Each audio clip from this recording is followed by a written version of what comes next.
আজকের দিনে যেখানে যন্ত্রে তৈরি জিনিসের ভিড়ে হারিয়ে যাচ্ছে হাতের কাজ, জিয়াগঞ্জের এই তাঁতিপাড়ায় আজও বাঁচিয়ে রাখা হয়েছে বাংলার ঐতিহ্যবাহী তাঁত শিল্পকে।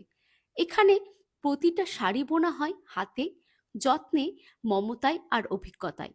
আমাদের মুর্শিদাবাদ ইতিহাস, সংস্কৃতি আর শিল্পের শহর। অলিতে গলিতে ছড়িয়ে আছে সময়ের ছাপ।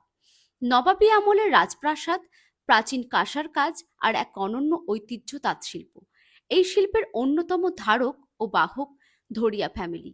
3 প্রজন্ম ধরে তারা এই শিল্পের সঙ্গে জড়িত।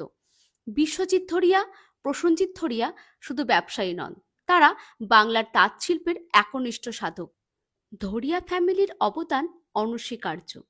3 পুরুষ ধরে তারা টিকিয়ে রেখেছেন এই শিল্পকে।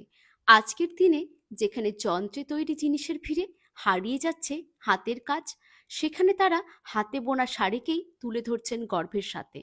এই তাঁতিপাড়ার প্রতিটি ঘরে ঘরে গুনগুন করে বেজে ওঠে তাঁতের আওয়াজ। এ যেন এক শিল্পময় সুর। এই কাজ শুধু রুটি রুজির না, এটা এক রক্তের বন্ধন। বাপ ঠাকুরদার হাতে ধরে শেখা, সন্তানের হাতে তুলে দেওয়া। ধরিয়া দোকানে আপনি পাবেন পিওর বালুচুরি, স্বর্ণচুরি।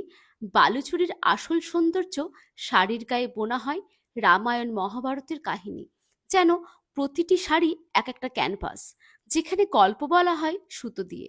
টকটকে রং, সিল্কের নরম ভাব আর রাজরাজাদের আমলের স্টাইল। কাতান বেনারসি, তাঁত জামদানি, সাদা লাল পেরে গরদ, কালার গরদ মুর্শিদাবাদের ঐতিহ্য। হালকা আরামদায়ক মুর্শিদাবাদ সিল্ক, জামদানি, মঙ্গলগিরি এবং পিওর সিল্কে প্রিন্টেড ডিজাইন, যা আধুনিকতাকে ঐতিহ্যের সাথে মেলাতে পারে। এখানকার প্রতিটি শাড়িতেই আপনি পাবেন সিল্ক মার্ক সার্টিফাইড, মানে আপনি যা নিচ্ছেন তা শতভাগ খাঁটি সিল্ক। তাই আপনি যদি মুর্শিদাবাদে আসেন হাজারদুয়ারি ঘুরতে, ইতিহাস দেখতে, তাহলে অবশ্যই একবার জিয়াগঞ্জের তাঁতিপাড়া ঘুরে আসবেন। দেখে যাবেন কিভাবে প্রজন্মের পর প্রজন্ম হাতের জাদু দিয়ে সৃষ্টি করছে এক একটা শিল্প। এখানে শুধু শাড়ি কেনা নয়, এটা হবে এক শিল্প ভ্রমণ, এক অনুভূতি। আপনি চাইলে এখানে হোলসেলেও শাড়ি কিনতে পারেন। যারা রিটেল বিজনেস করেন বা বাইরে বিক্রি করেন, তাদের জন্য ধরিয়া বস্ত্রালয় একদম পারফেক্ট সাপ্লায়ার। এবং নিজের কালেকশনে রাখার মতো যদি খাঁটি ট্র্যাডিশনাল কিছু চান, তাহলে এখানকার শাড়িগুলো আপনাকে মুগ্ধ করবেই করবে। এই শাড়ি শুধু ফ্যাশন নয়, এটা এক একটা গল্প, এক পরিবার, এক শিল্প, এক শহরের আত্মপরিচয়। তাই একবার ঘুরে যান জিয়াগঞ্জের তাঁতিপাড়া, আর মনে রাখবেন এই শাড়িগুলো শুধু গায়ে দেওয়া যায় না, এগুলো হৃদয়ে রাখা যায়। মুর্শিদাবাদের গর্ব জিয়াগঞ্জ তাঁতিপাড়া ও ধরিয়া ফ্যামিলির ঐতিহ্যবাহী শাড়ি শিল্প। আর এবারে আমার বাড়ির জন্য পুজোর কেনাকাটা আমি এখান থেকেই করে ফেললাম। দিদির জন্য এই কাতান বেনারসি, মায়ের জন্য ও ঠাকুমার জন্য মুর্শিদাবাদ সিল্ক। কেমন হয়েছে বলুন তো? মুর্শিদাবাদের পিওর বা ঐতিহ্যবাহী শাড়ি নিতে অবশ্যই আসতে হবে আপনাদের জিয়াগঞ্জের তাঁতিপাড়ায় ধরিয়া বস্ত্রালয়।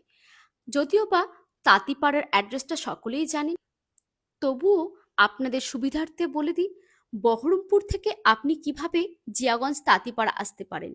বহরমপুর থেকে আপনি অনায়াসে তাঁতিপাড়া চলে আসতে পারেন। বহরমপুর থেকে একটা ট্রেকার ধরলে একদম আপনাকে তাঁতিপাড়ার সামনেই নামিয়ে দেবে। এছাড়াও যদি আপনি বাসে করে আসেন, তাহলে জিয়াগঞ্জ ফুলতলা বাস স্ট্যান্ডে নেমে কিছুটা হেঁটে আসলেই পাবেন তাঁতিপাড়া। এছাড়াও যদি আপনি ট্রেনে আসেন, জিয়াগঞ্জ স্টেশনে নেমে যে কোনো টোটোকে বললেই আপনাকে তাঁতিপাড়ার ধরিয়া বস্ত্রালয়ে নিয়ে আসবে। আজকের ভিডিও এখানে শেষ করছি, দেখা হবে নেক্সট ভিডিওতে। ভালো থাকবেন, টাটা।